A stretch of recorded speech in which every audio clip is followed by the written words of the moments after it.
How you doing, everybody? You guys are listening to Glass Houses, a Billy Joel podcast. This is Mike DelGuidice.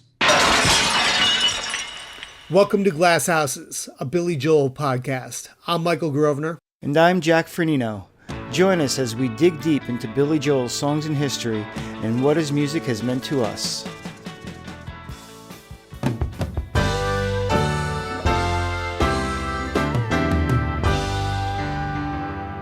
Before we get started, we wanted to take a minute and dedicate this episode to the great drummer, Ron Tutt, who we sadly lost over the weekend. Ron was a monster drummer with a great feel and creativity behind every song he touched. Ronnie was Elvis Presley's drummer in the 1970s in the TCB band. He also played with Jerry Garcia, Neil Diamond, Roy Orbison, The Carpenters, and many more. In our world, he's best known as the drummer on Billy Joel's Piano Man and Street Life Serenade albums, lending his unique style to Billy's formative albums in the 1970s. Upon learning the news, both Billy Joel and Liberty DeVito paid tribute to Ronnie. Liberty says, "He played great on Piano Man and Street Life. He made me a better drummer having to study him." And Billy says, "I'm very sad to hear of the death of Ronnie Tutt. He played on the original recording of Piano Man in 1973 and most of the other songs on that album. Ron was a power drummer who also played with finesse. His timing was impeccable, and he played his drum parts to the lyrics, as well as the music in any song he played on. His live performances with Elvis Presley were legendary. He will be greatly missed. We couldn't say it any better ourselves. Rest in peace, Ronnie. Thank you for your music and inspiration that will continue to live on for generations to come."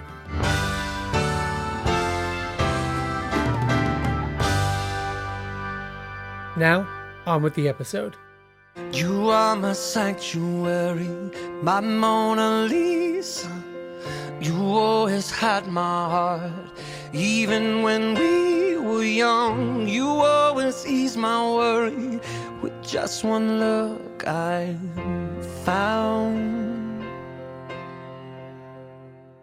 Billy Joel's monthly residency at Madison Square Garden resumes on November 5th after nearly a year and a half off due to the pandemic. In the lead up to the show, we sat down with guitarist Mike DelGuidice to talk about what he's been up to during that time. Even with the garden shows and annual summer tour off the calendar, Mike made the most of the shutdowns. He formed a new band, retooled his solo act, and is now gearing up to release an album of his own music. We'll hear about how Mike used the time off from Billy's band to recenter his career, and how he returned to the big stage by filling in on a role that has a deep connection to his roots in Billy's music. Join us as we dig deep into 2020 and the first half of 2021 with Mike DelGuidice.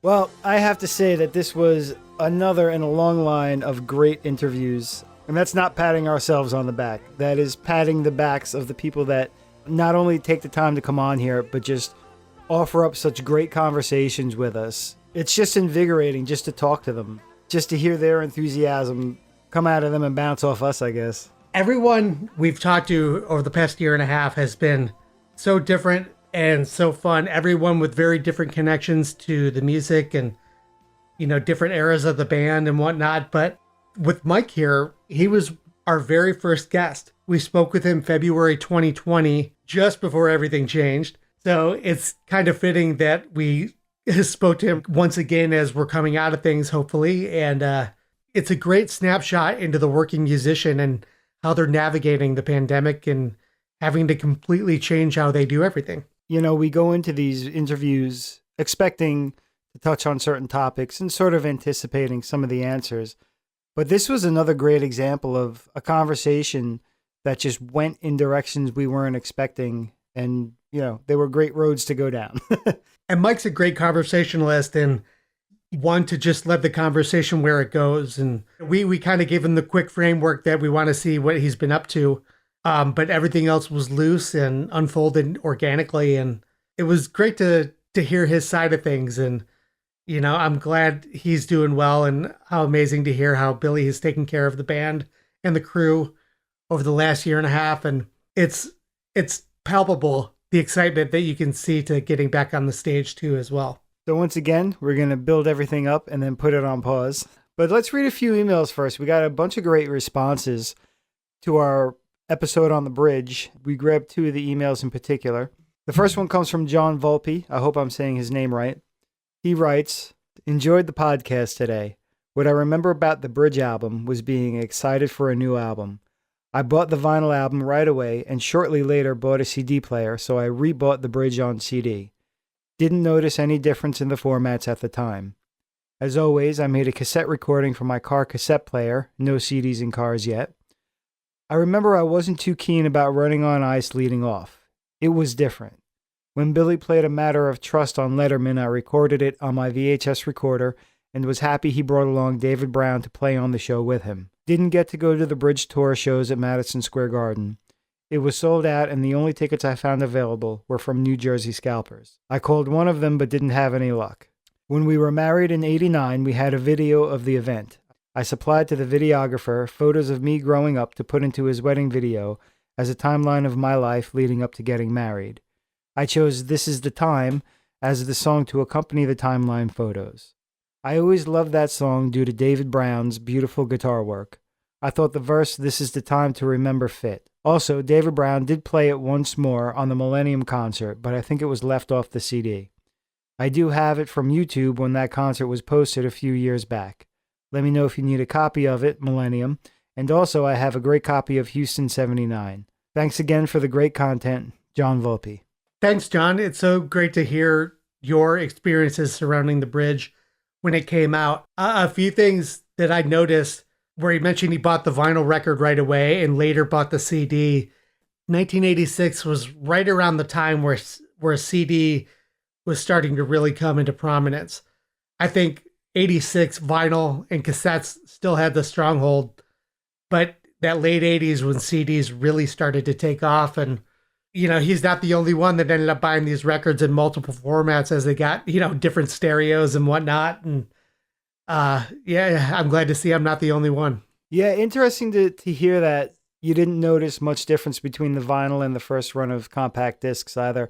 It makes you wonder if they were already, I guess, thinking in those terms. I don't know if they had a lot more bandwidth to work with or less bandwidth to work with from going from vinyl to CD at the time. Or if they were thinking in those terms, like, oh, we should mix these more with digital in mind yet, even if it was analog. Yeah, I'm actually curious about the process back then, because obviously all of these albums, probably up until Greatest Hits, were done with vinyl records and even cassettes in mind. But we're starting to get into the territory where a CD was the prominent thing. And I definitely know that mastering is different based on the format. Vinyl records certainly have a much warmer sound by nature. So I wonder if there was some retooling of the mix and a bit of remastering going on to just kind of tweak a couple frequencies for the CD version. This next email is from Charlie Cisneros, who I believe this may be his first time emailing us. So Charlie, first off, thanks for reaching out. And he says, "Hey guys, been listening to the podcast lately. Listened to a few episodes so far. I particularly like the album opener episode. That was a lot of fun. I've listened to the Bridge album a number of times and enjoyed it, even if it does still sit lower on my Billy totem pole. That didn't stop me from buying an original pressing of it a few weeks ago. I knew that he was feeling burnt and a little unmotivated during the recording of the album, but never knew about the tensions in the band at the time. That was very interesting to learn about. You mentioned the EPK towards the end of the episode, which is a really interesting watch, and I was wondering how you two feel about the version of Modern Woman that's in it. It's a bit of a raw recording, but I think it's better than the version that was on the LP originally. That album version feels very 80s, whereas the rough recording in the EPK sounds a little leaner and grooves harder. I think I'd almost be interested to hear a remix of the whole record where it's done a little more in that style, because I feel like my enjoyment of a few of these songs is hampered by the production a bit. I'd love to hear y'all's thoughts. Keep up the great work on the podcast. Charlie." All right, thanks a lot for writing in, Charlie. We appreciate it. I think we're mostly in agreement. I am anyway. I remember hearing like the Modern Woman and even the demo of Temptation, be like, wow, these versions are great, you know. But you do have to wonder what happens when you hear the entire version of Modern Woman. Like maybe it just runs out of steam. We don't quite know. Or hey, maybe that was the better version, but since it was for the Ruthless People soundtrack, they had to 80s it up to make it pass muster. It's one of those things we'll probably never know. You know, there's not a whole lot of footage of Billy in the studio, and we've documented just a little bit of it so far.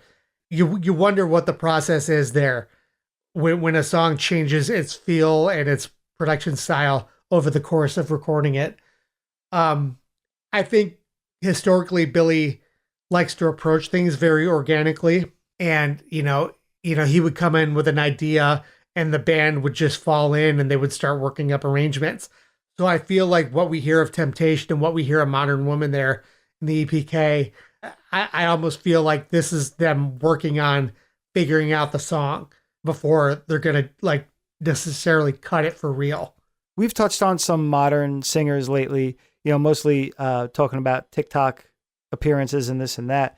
You know, Temptation and Modern Woman and This Is the Time, I'm almost morbidly curious to see what someone like Olivia Rodrigo would do with these songs. You know, as hip as these singers are, we're going to look back on them and they're going to be as square as the 80s sound to us now. And I don't mean that as an insult. It just is what it is, man. You know, there's always pop singers and they're often locked into the times. You know, in that sense, you know, when you have these real vocal forward songs and, you know, this album, I think we discussed isn't his best lyrically. I think there were times where he had a great first verse and kind of phoned in the rest. But, you know, honestly, that almost matches to me some of the very plain spoken lyrical styles that we hear today. It'd be interesting to hear someone that does a lot of the emoting in their voice take what we would perhaps call some of the more banal lyrics and just infuse them with a whole lot of emotion and some little vocal flights of fancy there and see what happens. Speaking of the bridge, let's use this as a bridge, but over to our interview with Mike. We hope you enjoy it.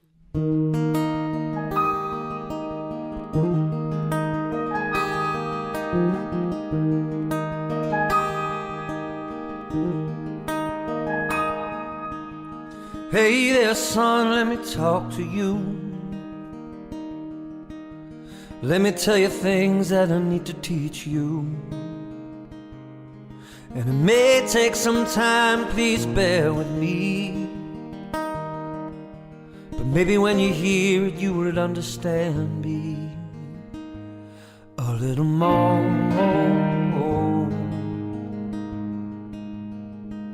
And hey there, Daddy, you remember too Patty's Day Parade, Tyler Avenue, rocking on your shoulders to the sound of drums. Nearly 7 years old, but every ounce your son. Where do the good ones go? Where do the heroes go?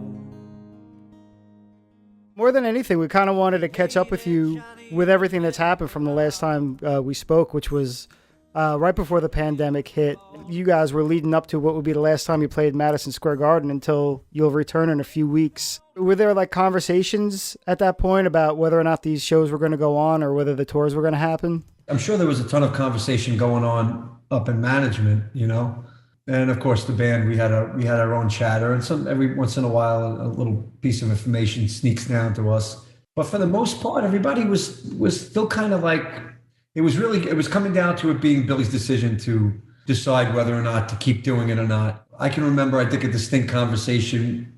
I think something came up about Madonna had canceled her tour. Pretty sure we were in one of the dressing rooms. You know, he was kind of putting it out to us to kind of, you know, feel it out, I think, or just say, you know, from what I can remember, it was a while ago. I think I had said something like, well, look, you got to be cautious. You know, you got to be cautious. You don't want to be the first guy to be doing a concert during COVID and having a bunch of people that get sick from it, because that'll never come off your head. It doesn't take much, and it wasn't me that made it happen. Obviously, I think Billy was asking us because he was concerned. and waiting to see what our responses, maybe, get an opinion. But it was fresh at that point. Madonna had just canceled the tour. I think we were in Mexico City.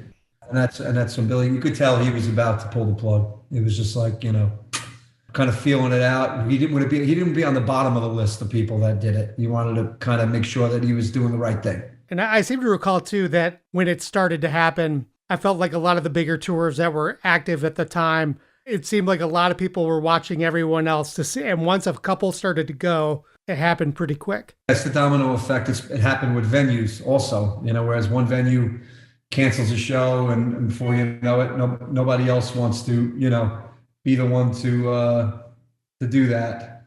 I was nervous it was going to happen again this year. But obviously, what are you going to get nervous about? I too, as with my business on Long Island, and now I work all over the country with doing my own stuff. So it's the same thing. I have to make executive decisions for my business too, to make sure that I'm not on the leading edge of some massive catastrophe that happened at a venue. And you see it all the time. One club owner just like, don't worry about it. Before you know it, everybody gets sick from there. And that venue is the venue that gets cursed. So nobody wants to be on that list. It's a shit list. And as much as you get frustrated inside, you're like, oh, come on, we could do it. No, you really can't. It's just not right. And no matter how much the itch is to want to play and want to make money and want to whatever, common sense eventually has to take over, and for the better of everybody and the good of everyone. And you got to get past yourself sometimes and go, yeah, I think it's the right thing to do, and then it is, it's right. So, well, and I've told people too, I know how much you're missing going and seeing live music and seeing bands and all this stuff. Well, imagine these guys on stage who this is what they do. If they're taking the precautions and it's not the right time or it's not the right situation, they miss it more than anyone. There was a lot of stuff going on with my Facebook show that I would do, my Live on the Porch thing. And, everybody thanking me for doing the shows. And the truth is, I wouldn't have existed throughout COVID without that show, without an audience to play to, without some love coming back and some interaction of some sort, knowing that what's weird is the virtual world. And I've talked about this a lot. The virtual world is different, doing a show. There's pluses and there's negatives. No, you don't have the physical bodies in the room and that powerful energy. But what you don't have at that live show that you have all that powerful energy at is you don't have the individual thoughts of each of the people coming at you during that show. You're just getting an overall vibe. Nobody's telling you anything. You're performing. But when you're performing and you're looking, you're seeing comments pop up and love and different. Oh, I love that song. I like that. Now people are specifically showing love that couldn't show it at a live show. They're specifically telling you things they'd want to tell you that they like about it or don't like about it. And that broke some ground for artists. I think the meeting them on a very personal level, wow, I'm getting to hear what fans actually like and what they hate. And that's awesome. Yeah. I feel good to know somebody might not like something, but the same token, damn it, I'd much rather somebody tell me something honestly right up front. I might not like it at first, but you know what? I'll respect it in the long run a lot longer. In the long run. So to me, it was a beautiful thing to see what things worked, what didn't work, what moved people, what didn't move people. And when I found what made the most difference to everyone during the show was not so much the music, and it wasn't so much, I'm sure the music soothed them, but what I saw from my end was the people needing the people. And I saw a relationship happen on what we call the Porch Family, where everybody calls it the Porch Family. And man, don't go in there and say nothing bad, because they'll jump on you. They'll give you such love when you need it. And it's that kind of family vibe that I saw created. And people needed to meet other people. Every week it was a place for people to meet. It was more that, I think, than the music is just like that contact point of like, oh, this is, maybe I'm putting myself down a little, whatever. But the truth is, that's what I saw from my end was people talking to people and, hey, I lost somebody, my father to this, and, and everybody's commenting and helping each other. So I think that's what you don't get at a real concert. Because when you put two human beings in a room together, looking each other in the eyes, the mouth goes quiet a lot. There's timidness, there's apprehensiveness, and behind a TV screen, as much as the beer muscles come out of some people and you want to slap them and choke them across the screen, also the love comes out that most people wouldn't be able to express. It's a lot easier to say it for some reason. Yeah. think that made a big difference throughout COVID, and I think that set it up, you know. As far as that community aspect, were you noticing the same names and the same people coming time and time again that you know, like, were you starting to get regulars? At one point, you know, during the peak of it, when nobody could go out, and I'm saying it was a very narrow zone of getting a ton of viewers, you know, and that narrow zone was probably that first lockdown week even started it. And then I remember at that point, I was getting up to views per episode after, say, 6 days. It would be up to somewhere around 100,000, 125,000 viewers, which was amazing. It was a great amount of views. Even more importantly, is at once we would have up to 1,500 people watching, you know, to you know, on a consistent level at one time, which was really, really strong. And then I did my Facebook. I did Live on the Porch from Billy's page. That brought in 35. I think the next episode I had 3.5 thousand to start that episode. With that, you're not getting people that like you necessarily. Who does this guy think he is? Billy Joel? You're not Billy Joel. Get the hell off this. So you got all that. And yeah, at first you got to sit there and go, wow, I don't even know this guy. Why is he saying something so mean to me? It's very right. He's coming up. You know, people are all pissed off. What did I do? What I did to, you know what I mean? Well, I didn't do anything. But that 3,500 ended up filtering back to the 1,500 that I had, but it was solid. That went on for a while. And then all of a sudden they started opening up. People could go out on a weekend. They could do, you know, that kind of thing. And I was doing it twice a week for a long time, you know, for good, never taking off until I got sick. I got sick from doing it so much. I think I actually got sick. I was doing 3-hour after shows where I'm just, you know, it's like basically a live reality show here at the house. So yeah. A lot of interesting stuff would happen there. You know, you never know what was going to happen. Somebody could have freaking kicked the bucket on me and it would have been on screen. A show like that live, you know? Right. Reality shows, they're all taped, they're all scripted, they're all whatever. Mine was like, hey, let's just run the camera for 3 hours and see what the hell happens. And see what happens. So yeah, it was interesting. It was a whole new world, and people got to really hear what other people thought and what they really felt. And that was the good and the bad and the ugly. But I think it was good. It's nice to be able to see those people in person and really put a narrative to the face. Like, oh yeah, I had a conversation. I remember when he talked to this one, and you're seeing everything in real time. You know, you play a note, you know what I mean? You see someone go, oops, you know, and that's what Live on the Porch is supposed to be. It was supposed to be about the process, letting people into the process of learning a song. You know, I'm not a guy that I don't like to practice. I did a lot when I was younger. So to me, I paid my dues a little bit, and I don't like to shed. And it kills the moment of performance when you over rehearse something too. So I don't mind blowing it. I don't mind being flat or sharp here and there. It's live. It's going to happen. I'm not warmed up. I just get out there and just start saying. By the third or fourth song, I'm getting locked in now. You know. Yeah. But people get to see that process, and they get to see the humanity in what we do. Like a lot of times I'll get a song and I won't know a song, but I want to sing it. I've heard it. I'm like, I want to do my own version of that, just my own way. What keys? And I'll just start figuring this shit out in front of people. Yeah. And notes that go along with it, bad chords, you know, me figuring out. But by the end of the song, I've got something, you know, and it's unique and it's my own take on things and the mistakes and all. And I think that process and being real in front of people and then being able to then feel the ability to be real back, really crucial. And I think it got everybody through. Did those porch sessions affect your live show once you got back in person? They did, but in a positive way. You know, I've been doing the Billy thing for a long time. I mean, you know that. I was doing piano bar out of high school. You know, you're talking 17 years old. You know, that's all I played was Billy and Elton and McCartney and, you know, classics like that. But I'd say, again, 60% Billy Joel stuff, you know, throughout the night. So I think what the porch did was it finally gave me a venue to be me.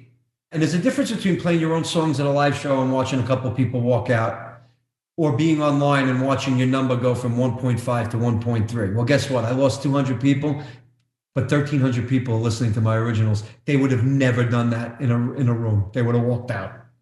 Give me Billy Joel, or don't give me anything at all. And I've been a songwriter my whole life. That's what I want to do. I don't want to just play cover music, you know? Yeah. I'll do whatever I have to do to feed my family, and I'll do it because I love music and I love who I play with, obviously. Playing with Billy's a whole different animal than playing his music. That changed also. It almost seemed silly to me after playing with him to keep playing his stuff, too much of his stuff as a cover act, because it was like, I'm playing with the real guy here. What am I missing here? I think I've hit the roof of, I think going any higher than that. And over the years, I've been already adding other instruments. I put horn sections. We would do in Chicago. We were doing all different kinds of material. Peter Gabriel, we started mixing in a lot of material to let people know that it wasn't just a one-trick pony. Me adding my name to the bill, it was always just Big Shot, but Big Shot was synonymous with Billy Joel. When I wanted to start playing other material, I was finding that if we went out and billed it as Big Shot, I would be locked into playing only the Billy material.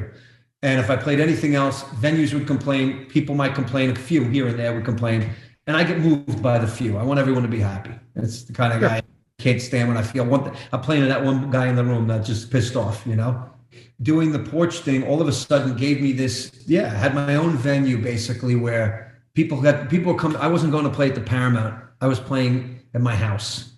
And in my house, I'll play whatever I want to play. That would mean a couple of tunes you might not like, a couple of tunes you love, whatever. But you're getting what I feel like doing because I'm allowed to. I'm on my piano. I'm in my house.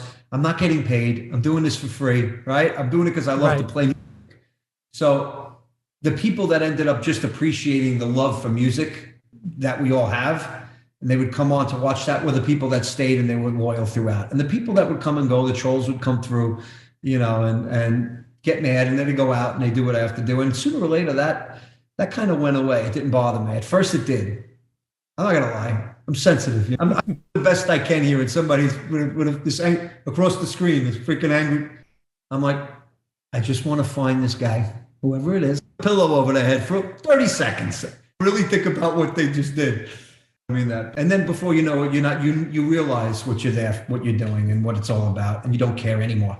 Matter of fact, you welcome that stuff because usually what I've learned is if people are mad or they're doing something, you're doing something right.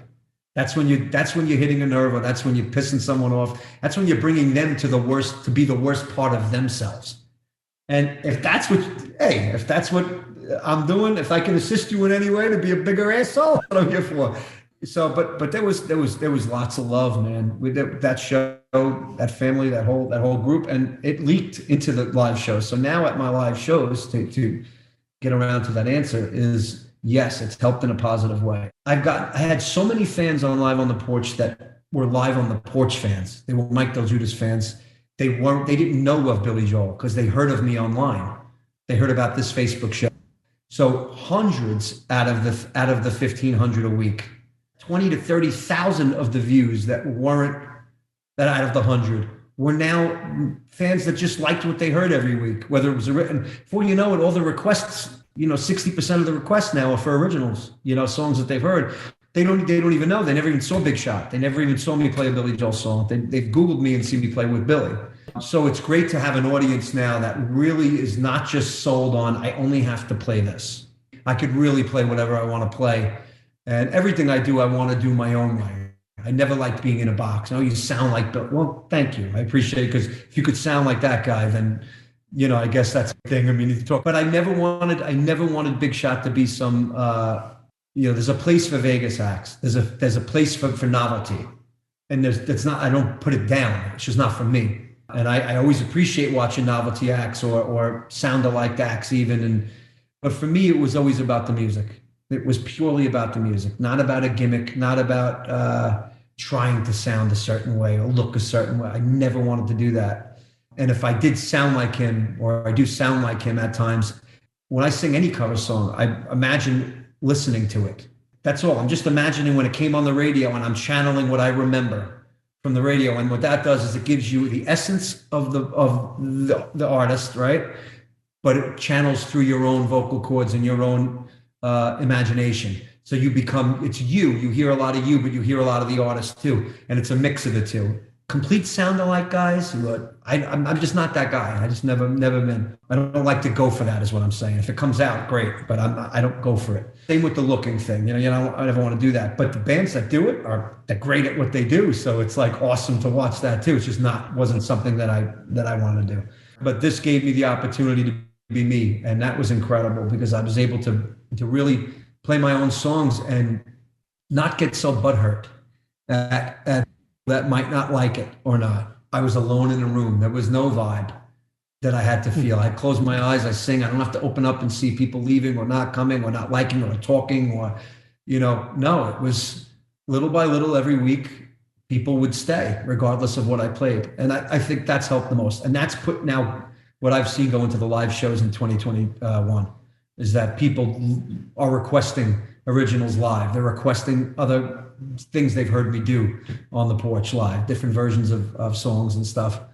I've even approached a bunch of Billy tunes now, my own way that aren't like the album, but just, like kind of put them in my own voice and my own hands, switch the key, do it on an acoustic guitar instead, make it slower, make it, With people connecting with the original songs more over the last year with these porch shows, has that spurred on any songwriting? I went into Cove City last summer and recorded a bunch of really good tunes. I'm hoping that they're accepted and received well, but I love them. Good tunes. The album's going to be coming out. I have a bunch of singles that have been released off. It definitely sparks the writing juices, yeah. And just as you get older and you learn more about what, songwriting and about your own style that you've come into or your own whatever, I think you just get a little better at it each time. You never get great at it. Because songwriting is subjective anyway. You could think you wrote the greatest thing in the world and somebody who listens to it, it's not that thing, and that sucks. That's just the nature of music, movies, acting, the arts in general.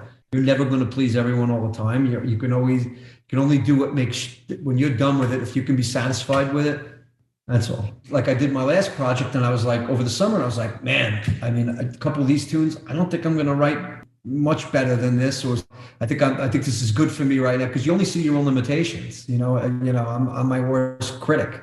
So I always see everything as being, all right, that's as good as it's going to get. I suck, that's the end of that. And then all of a sudden you do another one and you do another one and you're like, I put that one together a lot quicker, and it's a lot more catchy right off the bat. I didn't have to prune as much. Your writing process, as you get better as a writer, you produce your songs into the writing.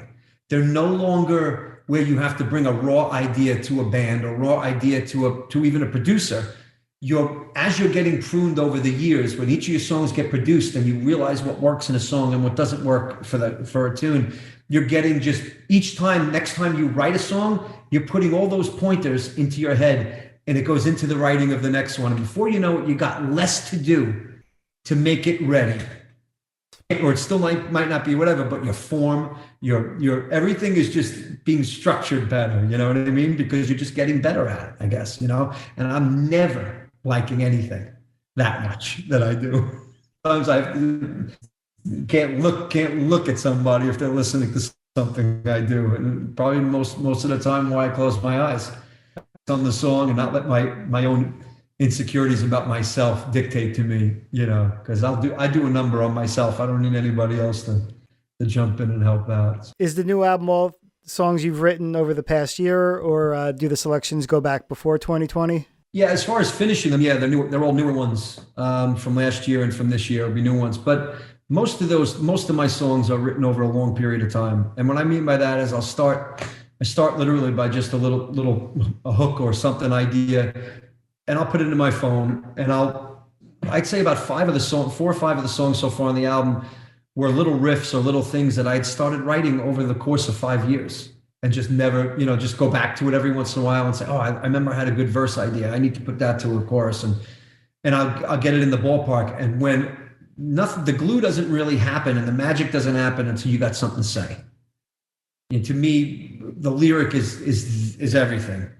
Most of the time in the past, I would have decent melodies and I have decent chord structures and that kind of thing, but I didn't have anything to say yet. And I would sometimes feel I have to force the lyric or something because I was always afraid to be too honest when I was younger. Like, hey, these are all my thoughts and I'm putting them out to the world. Most people write a diary, they keep something in the notes and they don't show anybody. Songwriters, we are vulnerable. We put our shit out there and it's like, hey, this is how I felt last week. How do you like it? What I think now is that the songs now are very story-like. They're very real. I don't write anything unless it's literal. It's gotta have purpose from start to finish. And with this last album, my lyrics for these songs were finished before the music was, which is an odd thing for me. And that's how I know it's a good one, because I had extra verses. That doesn't happen. I had a lot to say. and a lot of different ways to express it and phrase it. And I hate the 305 song because I have more than 305 to say, I want the human capability nowadays of being able to handle more than a certain amount is, short-term memory. Everybody's just got that, please me quick kind of right. Music. So I'm really excited about this. Do you have a release date? I keep pushing it and pushing it and pushing it because what's happening is I'm writing new singles and I'm like, you know what? I want to have a monster album. I've had a bunch of albums that have, like we call them 2 or 3 deep, where you have great album cuts that once you listen to them a lot, they become your favorites, just like anything else. But there's the 2 or 3 on there that jump out at you and you're like, wow, you like it right away. It could go on the radio. It could do that. You get those commercial. This album is going to be a little different in regards to I've taken my time with it. It's going to be very deep. I don't care if I write, I'll wait another 6 months. If I could write another 3 hit singles, well, now it's going to be 7, 8 deep. That's an album worth saying, all right, I'm really happy with this at least. The happiest I could be with it, which is not very happy, but the happy to possibly be with it. And I think I got that this year. So you're willing to just keep working and let songs get bumped off should new ones take its place? Or keep them all. Make a big album, make a double album, put 16 tunes on there. I'm not one to do that either. I'm like, put my best 7, 6, make it an EP. I always believed in making sure the best is on there. But with an album like this that you take a lot of time with, well, there's a bunch of singles on this album, which I couldn't have said in the past. This one's got Heroes. This has got Mona Lisa. It's got this new one that I just wrote that's pretty insane. It's got Right Place, Wrong Time. You're Not Alone. Yeah, all tunes that you could hear on a certain station or on a certain platform. So I'm happy. Yeah, I'm happy. And they all mean a lot. These songs mean a lot. So, lyrically. Where do the heroes go? The archival footage in that, is that your old footage or was that stock footage? Both. A lot of it was stock footage, and then there's a whole middle section that's home movies of my brothers when they were younger. My mother, she does that thing with her eye in there. She comes out with the eye. She used to do this funny thing with her eye. And all of a sudden we found her doing that, on camera, which was like gold nuggets. We never even knew we had that stuff as a family. So it was cool to put all of it in. And of course, in the course of making the video, Gia McKenna produced the video. And I'm a pain in the ass, I don't just give the project over. I end up being a little too involved in some things that probably annoy people. But the thing was, are we doing this? Are we doing this in sequence to the lyric? Is each scene going to go to the lyric, or are we going to go off kind of into a different realm and not go to the lyric and make a story? And it just seemed like with Heroes that it needed a story. It needed to show what I was saying and what I was feeling at the time. I was talking about holding my son or my father, holding me, put me on his shoulders. Man, I went right to a St. Patty's Day footage. I went right to a father and son holding this, because that's the imagery I have in my mind. That's the stuff I want to project to people. Some of that stock footage, we couldn't believe it. It was so moving, and it was just like, wow, that just said everything I wanted to say. And I didn't have to go digging into an old, VCR tape. With these old films and old movies that you guys had known about and maybe had watched a bit over the years. In the family, we had heard that, hey, we got these 8mm films of mommy and daddy, and, back when we were younger and yada, yada. But we never really, I think my brother John had a bunch of the footage on reel to reel. So he set it up in his house one night, and he took his phone and he just put the video camera up to the screen. And that's the actual footage we used, a phone of the screen. So you talk about, with these cameras we have right now, getting the highest definition possible of video at the right angle of an old 8mm tape, and it just fit so well. It just like kind of fell right in and worked so good. She said that to do any kind of editing really of anything or filters or anything, it just kind of... Yeah, that was great. You could tell just right away how genuine the footage is, I guess is the best way to say it. Just how well it was wedded to the lyrics. It was great to find even the stock footage that we found, because it just matched the era. It matched the time period. It matched, when all Italian guys that just came off the boat from Brooklyn were walking around with no shirts on, with wife beaters and with their kids on their shoulders and wrestling on the ground. Those were the times that I remember. Those are the times I'm thinking about, when my dad looked like that, or my brothers looked, or my grandfather, my uncle looked like that. And when she showed me some of that footage, I was just I was like, oh my God, I'm in tears. You know, it's just so, it's like, this is it. This is what we need. This is the footage. And then finding our footage too of my family and putting it all together, it was, and then of course, giving the nod to first responders was a huge thing too, because make sure all that storyline goes to the lyrics. But whenever I go away from the lyric and I go to the instrumental break, there's only 2 times it goes to that instrumental break. I said, that's when we go completely off the storyline and we go right for the first responders and we go for the heroes of our world. It encompassed an all universal hero kind of vibe, which is I wanted to go for sure. Things that were going on in the world with COVID and with 9/11 and everything else, really, the word heroes kept coming out, and that was kind of how it blended into the melody lines. Moving away from your own music, but you also started the From the Cans band, I guess earlier this year. So I'm real excited because I was reading the Newsday article and it said among the songs you're doing Abacab. And so now you're on drums and singing on this one. Yeah. Full on Phil Collins this time around. Yeah. Drums have always been my favorite instrument. Drums and bass, actually, my favorite instruments to play. Playing drums, as you know, I mean, you know, you're a side man in a band. You're usually not the front man of a band, you know. When I listen to a song, any song on the radio of a band, first thing I zoom in on is the drums. If I see a band live, it's the drummer. If the drummer don't have a pocket, don't feel good, doesn't have good time, I'm like, it's a sinking sand. So it was always a thing that I always played in the studio. And again, played by ear, but I took lessons. It was the first instrument I actually took lessons on. 9 years old, 10 years old. So yeah, it's been really fun. And that band too was about doing that. It was about paying homage to the singer drummers, you know.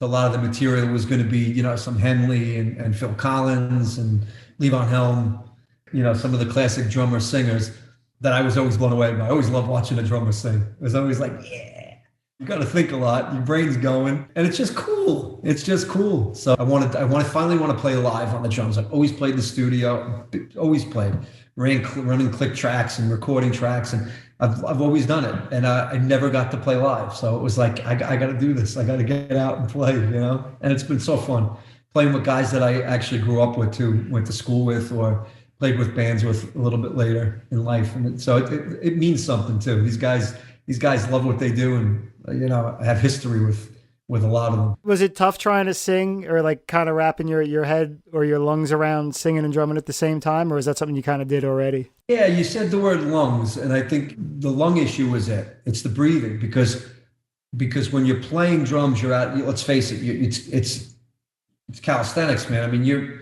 it's cardio. You're just moving. You're out of breath. Your heart's pumping. Now all of a sudden, say you got to sing a ballad. Your body's still going. You're breathing and now you got to learn how to control, stay in tune, sing light and easy while your heart's racing. Yeah. Oh yeah. It's not easy. It's hard enough to just play it and sing it with rhythmic issues. But once you get down, now it's about control. Do you have control?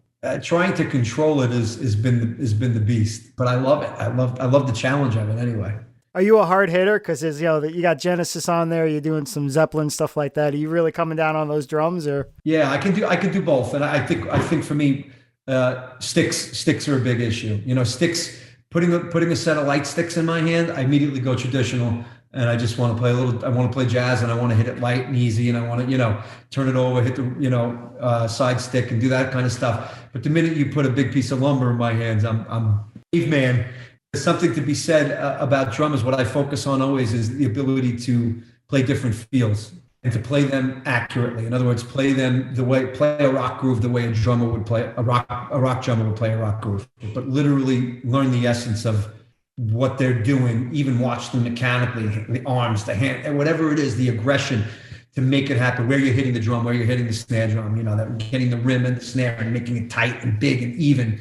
Jazz, you can hit it light, you can hit it hard. That's the beauty of jazz. It's dynamic. So the ability to be able to play the different styles and the different feels are what I love about drums, being able to switch that mode and, try to do each individual style the best I possibly can. Focus on that. It's a lot of fun.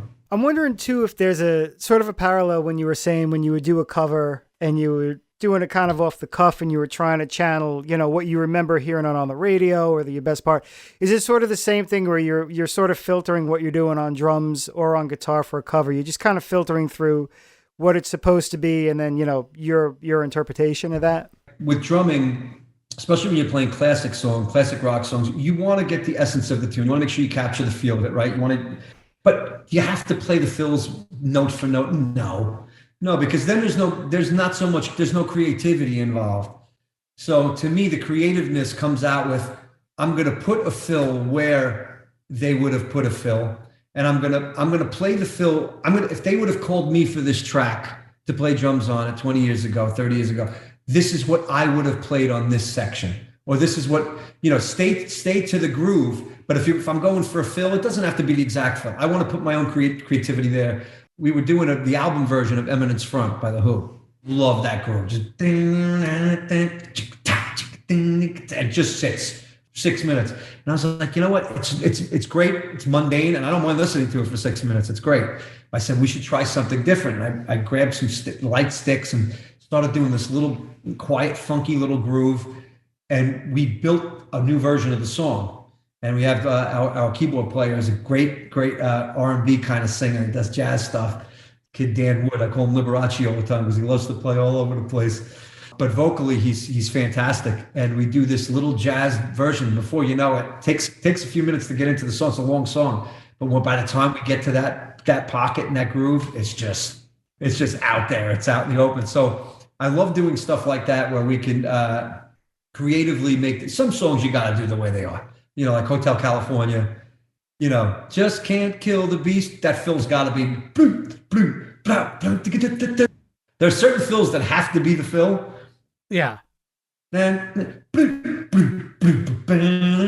you got to have that fill. But all the other areas, like Kashmir, when we play Kashmir, I'll just play whatever I would have played or would want to play, but keep it in the vein of what John would have done. Figure like maybe a B take or a C take that they did where the producer said to him, hey, give me some different kind of drum ideas, that's where I'll step in. Nothing's going to be like Bonham did it. The guy is the greatest. But it's cool to put your own self into that and be like, all right, this is cool, and have fun with it. That's where you're not just carbon copying something, where you're actually putting a little bit of yourself into it. And as a drummer, your own feel, your natural clock and your own natural feel will always come into what you play, even if you're trying to play it like the record. Your natural will come into it. It's a lot of fun. Yeah. Oh, yeah, I'm sure. Well, you know what? This is, you may be the person to ask then, because I've been thinking about this myself a lot lately. I feel like in a lot of situations, the one thing the drummers we get to do is I feel like we get to play with those arrangements a little more because the string players don't always have a handle on what we're doing and we sort of slip stuff under the radar. But I feel like a guitar player doesn't get away with that as much. Whereas the same thing, whereas you're saying, well, I can choose to play this fill or I can think about what Bonham would have done and sort of get into him. Do you think that like as a drummer, you have more freedom doing that, whereas the string parts are more locked in, or do you think everybody sort of has that opportunity? We have the ability as drummers to shift. We're shapeshifters. And we could take the overall vibe of a song up. We could take the vibe down. We could, you could bring it to places. Talking about string sections and big band and orchestra kind of stuff. Well, hell, man. Yeah, you can have all the fun you want. As long as the band can play to you, you better be able to lay it down. That's the most important thing. Time and feel. I tell all drummers that. Time and feel. Don't worry about the big fill. The big fills don't make it on the radio anymore. You know what I mean? They just, the quadruplets and they're nowhere to be. You could play them to revisit classic rock, but if you get called by a producer in the studio, that's not what they're going to want to hear. Simple part that elevates the song and brings the next level that brings the song to the next level or the next part to the next level. There's no more soloing, like there was in rock songs. There's no guitar solo on the radio anymore. You don't hear a guitar solo. Touching on Billy for a second too, and that was such a beautiful part of those studio records too, is Billy Joel is a piano fronted band. So everybody knew their role in supporting the song and supporting what he was doing. Yeah. So, you had two guitar players. You had Liberty, who's a monster hitter, but nobody got in the way. Yeah, well, the beauty of that band, and I say it all the time, is especially specifically for those that middle chunk of years that those guys particularly played. We're talking about Liberty, Doug. I'm going to go on a limb and just say, as far as the way the album sounded rhythmically, it's all Liberty and Doug. That was the shape of the feel of the tunes, the shape of how they were approached. Anything that's layered on top, is going to always be great depending on what you hear first, right? Oh, that's a great guitar part. Why? Because I heard it like 20 times and now I want to hear it again. So whoever puts it down first wins.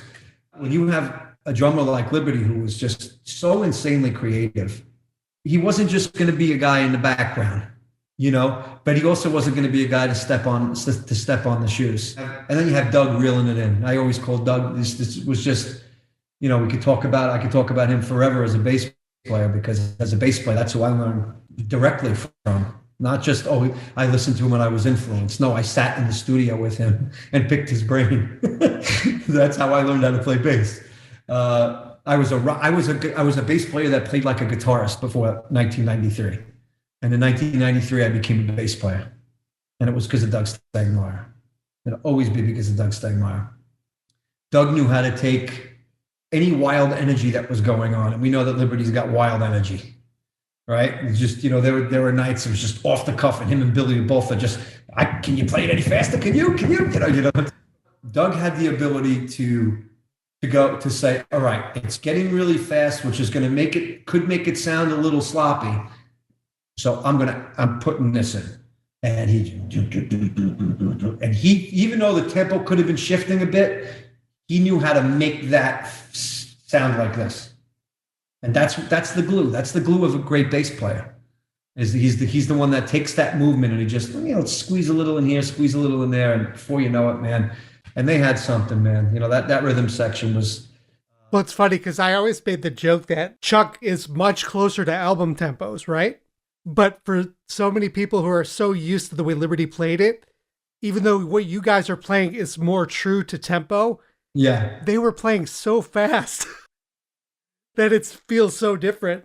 If Billy looked back at Chuck and said, play faster, Chuck would play faster. So for anybody, it's always like, he drags, he plays. He's putting it where Billy wants it. Billy's 70 years old. 70. He's done trying to chase after this horse that just ran by. He's not running after it anymore. He wants to be able to catch his breath. And I don't blame him. The older I get, I'm telling you, it's harder and harder. And I'm 50. I just hit 50. And even in the 40s, I was starting to be like, wow, I don't exactly have the exact same stamina I had, a year ago, 2 years ago. And each year, you got to do things to, keep that going. And there's a big difference between those two. And I wish it would get talked about more in a civil way and in a way that people understood. You don't have to, in order to show that you love Liberty, you don't got to put Chuck down. And the people that do that on the pages and on that stuff, look, I'm putting myself out on a limb here by saying this. I know it's obviously out there, so I'll say it a million times. I really don't care. Everybody's good at what they do. Everybody brings something to the table. People don't have to say mean things about somebody else just to make Liberty feel better. Liberty doesn't have to feel better. Liberty owns those album tracks, but that's not what's being played now. And it's not going to be right now. You know what I mean? That's not what we can handle right now, And what happened between them, that's got nothing to do with any of us. So people that are involved in those conversations should just shut the fuck up, because I'm sorry, but let's be realistic. Most of these people aren't Liberty. They don't have exclusive conversation, feeling vibes that these two have gone through in their relationship as friends their whole life. Not for me to get involved in that shit around then. I ain't getting involved in it. All I know now where we're at is everybody should, there's a certain way that I think people should act now. I can speak to that. If you don't know anything, you should shut up, and if you do, you should shut up. A couple months ago, we did a close listen of 12 Gardens live. And, just to that point, the feels were so different, but we noticed how Billy rode the rhythms differently on that album. And it was different, but it was like, hey man, we've got a couple live albums. We've got a handful of great bootlegs. It's actually fun to hear these songs take a slightly different direction in that sense too. I think 12 Gardens was a great live album. They put a lot of work into those sessions. They learned every song. They rehearsed every song. You want to talk, and people always talking about album cuts and rarities, and they learned them all. I'm telling you now that we've pretty much learned them all. People always wondering what's going to get played, not going to get played. The truth is we've played between the rehearsals or even at certain gigs before a show. Billy might have heard something old of his on the radio and just like been like, yeah, that'd be cool. I can't think of too many songs aside from early Cold Spring Harbor. I can't think of too many songs that we haven't touched on that we wouldn't be able to play in an hour. So we're ready to do that stuff. But truth be told, people love to tell Billy the way he should perform, and people love to tell him exactly what he needs to do. I'll geek out with the best of them. I'd love to hear a show of all deep cuts, but you got to think with your reality hat on of like, okay, you're going to an arena with 18,000 people. 90% of those 18,000 people want to hear what's on Greatest Hits 1 and 2. Do you want to work or do you not want to work? Do you want to continue playing the Garden? You want to continue out stadiums? You don't do it playing Roberta. You don't do it playing Through the Long Night and doing all of them night long. It's not going to happen. Yeah, do you throw them in? And we have at the Garden. If you go back over 7 years, we've covered almost everything. We've covered a lot. I remember I caught one of the when you guys did Running on Ice once. I was there for that one. You're not going to throw 4 or 5 deep cuts in a night. That's just not going to happen. You can't. Because let's face it, when he tried that years ago, everybody talks about the show he opened with Piano Man, that whole thing down, and he played all the album cuts. The worst reviews he's ever gotten from a concert. And let me tell you something.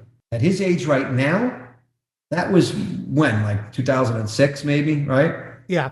Now, at 72 years old, all it takes is a couple of bad write-ups to make you reevaluate and go, I don't need the money. Maybe I don't playing then. They don't like it. Right. You want to please everybody. I get it. But you got to keep the tour going. You got to sell out stadiums and you got to play the hits. And the fact is he's got enough of them. And if not hits that charted, he's got enough radio songs.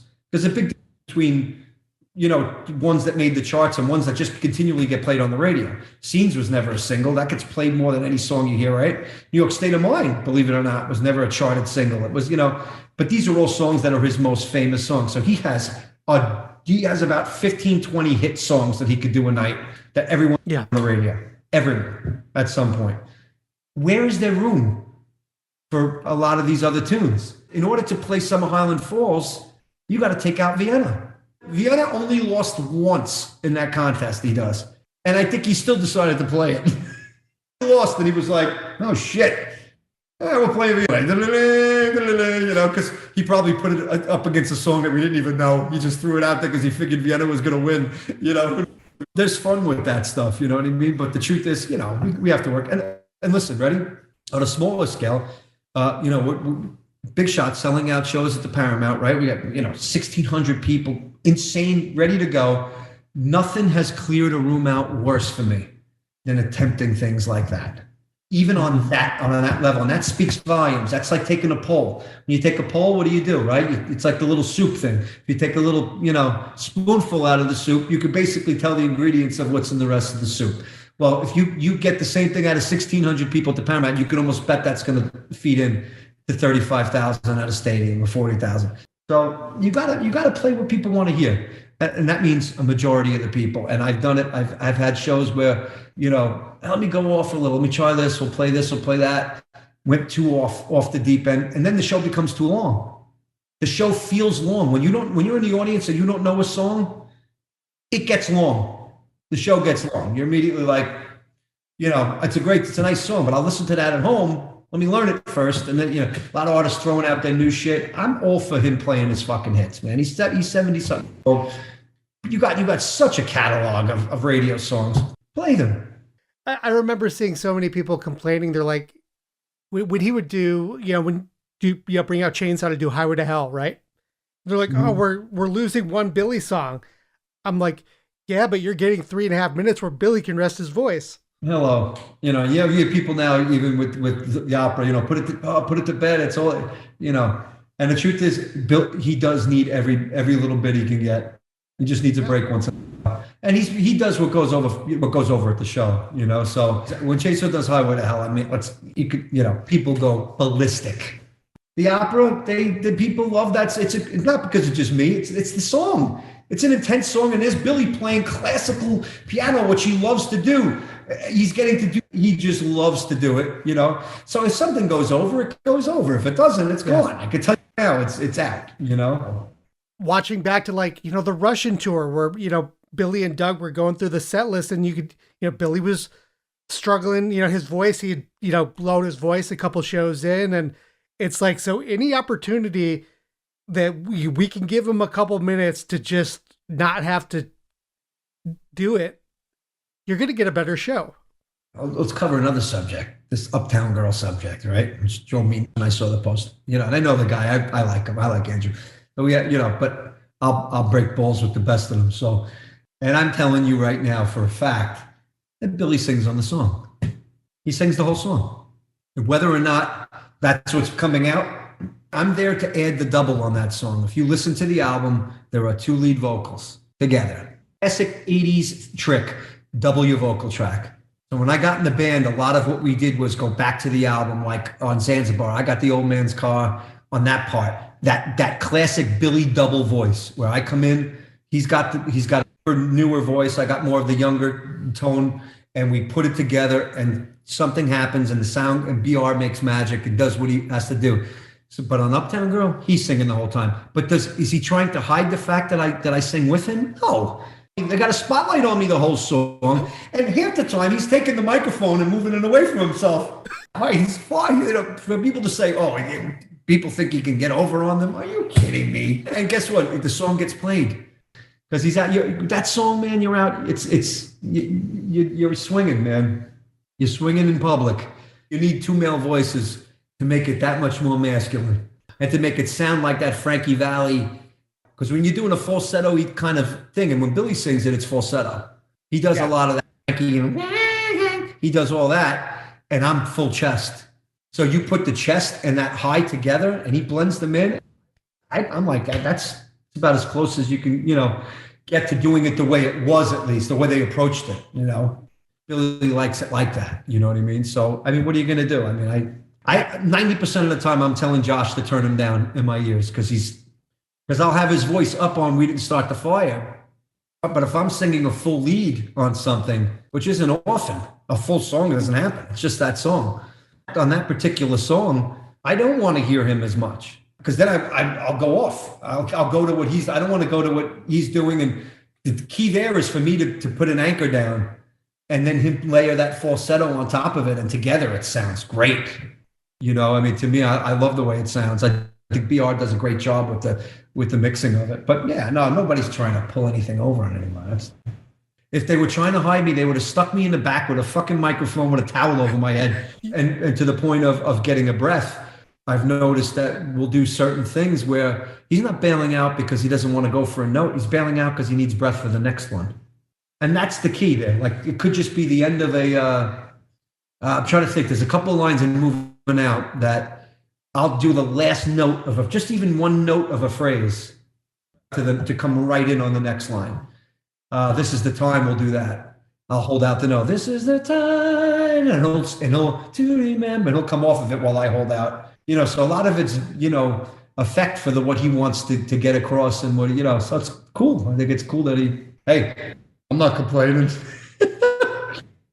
He gave me this unbelievable gig. I'm going to be happy with every bit of it and be thankful for it because it could be gone tomorrow. And, there's no guarantees here. So what's your guys' rehearsal regimen like? It's got to be a little different than most bands, I guess, because you guys play at least once a month. When there's a long period of time off, we'll do rehearsals. Playing every month, we rehearse at soundcheck. We get there hours early and they'll tell us what songs we're going to, if there's anything that we haven't seen in a while that we got to run over but everybody in the band's got the catalog in their hands, so, and in their brains. So all it takes is just a little bit of listening to remember, oh yeah.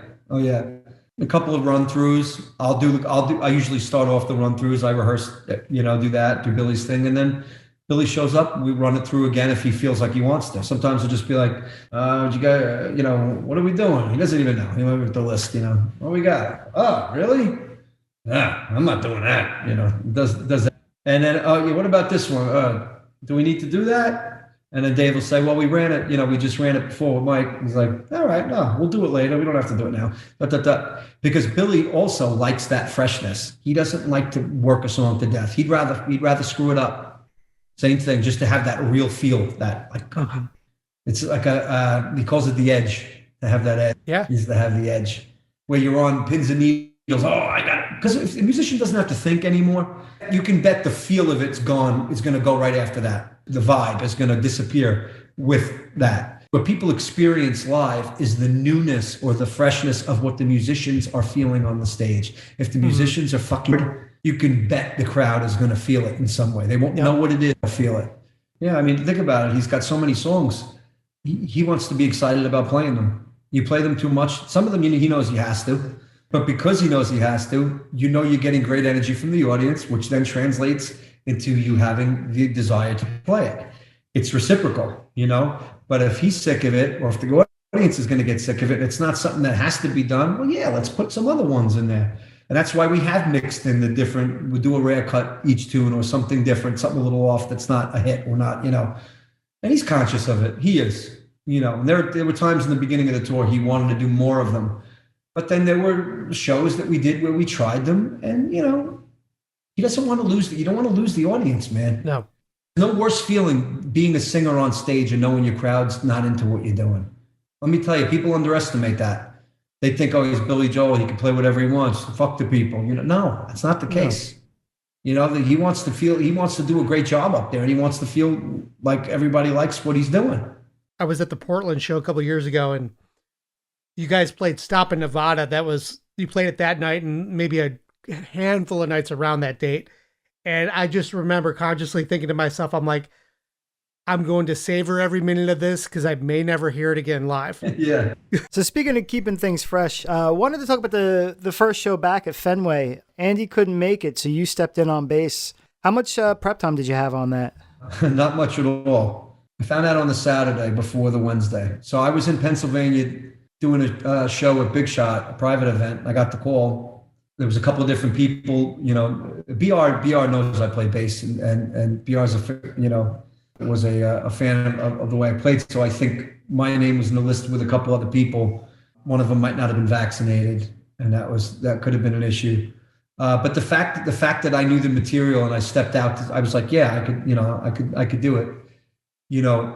I knew I could do it, but at the same token, I had to go over these songs, just to tell myself that I could do it. But there were a few I had to really work on. Zanzibar, I had to run through a few times. That's it's like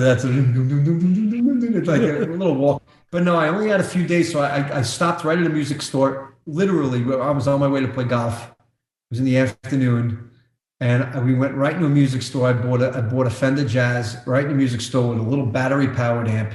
Got back in the truck. I made my friend Joe DeJesu. Joe drove to the golf course. We had 45 minutes. I spent 45 minutes in the back seat just going over the set list of what I know I could get through without having to listen. I'd say 60 to 70% of what was on there, I was like, even if I got called in a pinch and I didn't have time to go over it, I would have been able to do. But I could have made it easier for myself and said, listen, can we not do this one and that one? And can we just, but I was like, you can't take Zanzibar out of the set list, because now I'm taking something away from Carl, and Carl needs to be heard because he's a monster. So it was like, that's getting played. I'll have that song down. The trickiest ones for me were the ones where I'm doing more vocals and I'm used to doing them from a guitar. And now I'm on a bass, which is a completely different rhythmic instrument, to make sure I could keep playing that stuff. But bass playing and singing, thank God, was something that I had some good practice doing back in the 90s with Kid Gloves, the band I played in with Mike Sorrentino, Ken Sino. I did probably about a good year and a half to 2 years, 6 nights a week, never taking a night off, 5 nights a week, whatever it was. And we did not take off.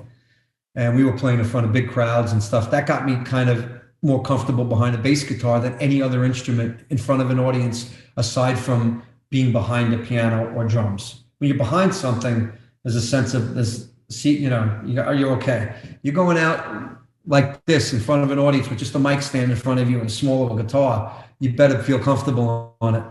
And believe it or not, Fenway was probably the most comfortable I felt with an instrument, with that instrument in my hand, playing that material, but not comfortability in regards to here's my first time and let me not fuck it up. That was very disconcerting and very scary. And like, I was focused all night, man. I had to be focused, but I really enjoyed it because I felt Doug, man. I just felt him all night. went out and got a couple extra jazz basses that day. The one I brought, plus a new one in Boston right down the road, picked up a new one there. And then used one of my old Ibanez basses, and we put flat wounds. We put old flat wound strings on it like Doug used. And sure enough, that got recognized by BR, and I think Billy too, where it was kind of like, that was very Doug-esque. It sounded very Doug-esque. I'm like, well, I did learn from the guy, himself, but it was really cool. It was energy was incredible that night, but not a normal energy that I could just totally enjoy like I would have another gig where everything was already in my hands and in my, so there was a little more thinking involved. One positive was I didn't have time to get nervous about Nessun Dorma, because I just, right up until Nessun Dorma, I had to be worrying about what I was doing here. So all of a sudden, I put the bass down and here I am singing, and I'm like, oh shit, I'm not ready for this. So that took a minute to like get the vocalist thing up, and I was like, I'm all over the place, man. But you know what? Listen, I felt good that we could keep it in the camp. I think everybody felt good about that, we didn't have to find somebody on the outside that possibly had to learn all the material, not be comfortable with the arrangements, endings, beginning, middle is already in my head. So now it was just an issue of putting it in my hands. And the key is, it's not just about knowing the chords. And then if you know it on guitar, you can play it on bass, which is absolute horseshit. You got to be able to play it like a bass player. You have to, and be a bass player. So it was nice for a night to be able to do that, to help Andy out, because I know Andy felt absolutely horrible. And Andy being one of the safest guys in the crew. He's the guy that, let's face it, make sure everything is above par, wear his mask everywhere, and he's the guy that gets it. So it was kind of like doing anything I could for a fallen comrade, so to speak, because I would hope that the same would be done, and help me out if something ever happened. So, but it was a great experience. The energy was incredible that night. And second most memorable night, third most memorable night, because of the bass. It was special. There was a Doug thing there, and it was special to me. Being that I worked with him right up until he passed, getting that, I really felt him there. It was kind of like every time I focused on how I was approaching the parts and the mutes and all the things he would do, and the way he would bounce his left hand to keep tempo, as well as muting the rights. So it was everything. Every time I dug in to really listen, no pun intended, it was like feeling him. What would he play right here? How would he make it feel? And that was me all night. That's why I was thinking that way all night. I never ask you where you go.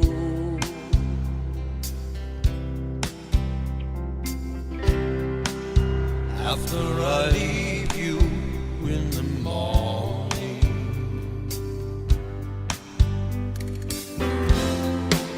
we go our different ways to separate situations. It's not that easy anymore.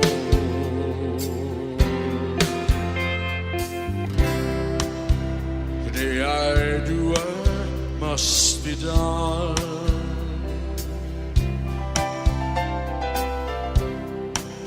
I give my time to total strangers. Well, I, for one, can't wait to hear this album that's coming down the road at some point. Mike's a great singer and has made a great living, playing Billy's music, in his own band and in Billy's band, and playing a lot of the classics, the Eltons and the Paul McCartneys of the world. But I've heard quite a bit of his solo work, and he is a great songwriter, and I can't wait to hear it when it comes out. And when it does, we will let you all know right away, because I guarantee it's a record you're going to want to pick up. So I'm excited. I liked a couple of Mike's songs that I had heard when I was getting ready to do the Doug interviews last year. And as good as they were, the new one this year is just I think he took a real big step forward, and I'm genuinely excited to hear a full album's worth of these songs now. Just to hear, the mindset of these guys, where Billy's their main gig, but it's not their only gig. And that's not in a cynical way. That's just in a, hey man, if you play music, if music is what you do it all the time, no matter what. So it's great to hear how he's balancing it all and how it all works together. Billy's playing maybe 50 dates a year now. Long gone are these 200 date world tours. You know, Billy's in a position certainly where he can do as little or as much as he wants and he's good to go. These musicians, whether it be Mike or Tommy or, you know, up and down the line of this band, you know, they're all hungry players. And so 50 nights a year isn't a whole lot when that's what you live and breathe for right now. And it's good to see Mike finally getting a chance to take a step back and focus on some of his original music. Now, of course, we'd like to hear from you. Are you going to the first Madison Square Garden show back? Or by the time this comes out and you hear it, how were you there? What did you think? Were you at Fenway? And did you notice when Mike came out on bass instead of guitar? And have you heard his music or seen Mike's either solo shows or big shot shows? Tell us what you think. Tell us what you think of his new music. As always, we love to hear from you. glasshousespodcast@gmail.com. And we're all over the socials, Facebook, Twitter, and Instagram. Your comments, your likes, your shares are all incredible and help keep us going. We love your emails and your feedback. And also those positive ratings and reviews that you've been leaving on Apple Podcasts and everywhere you get the podcast. That's been incredible. And you guys are so instrumental in helping us grow this podcast. You've been knocking it out of the park. And please keep it coming because we love it. And we love you guys. And can't wait to see what we got in store next. Yep. And we'll see you next time. We'll see you soon. Thanks, everyone.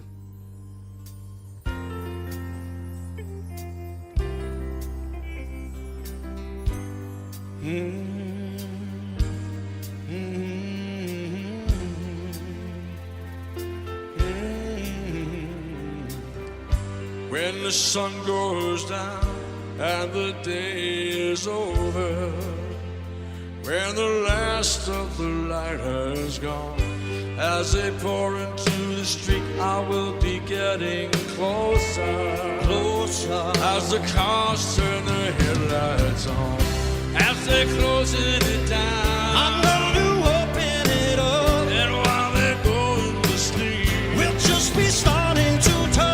I'm just beginning to feel, I'm just beginning to give, I'm just beginning to feel, I'm just beginning to live.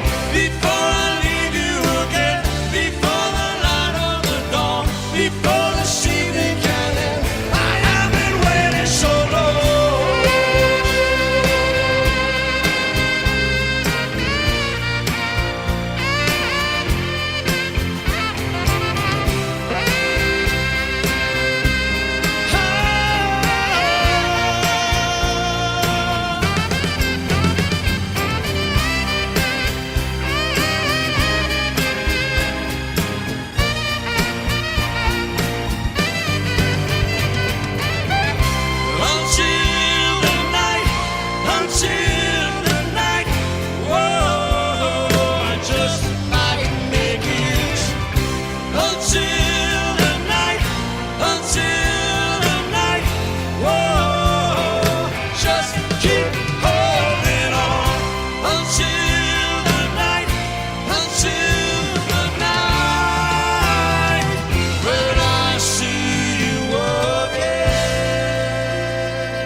Thank you.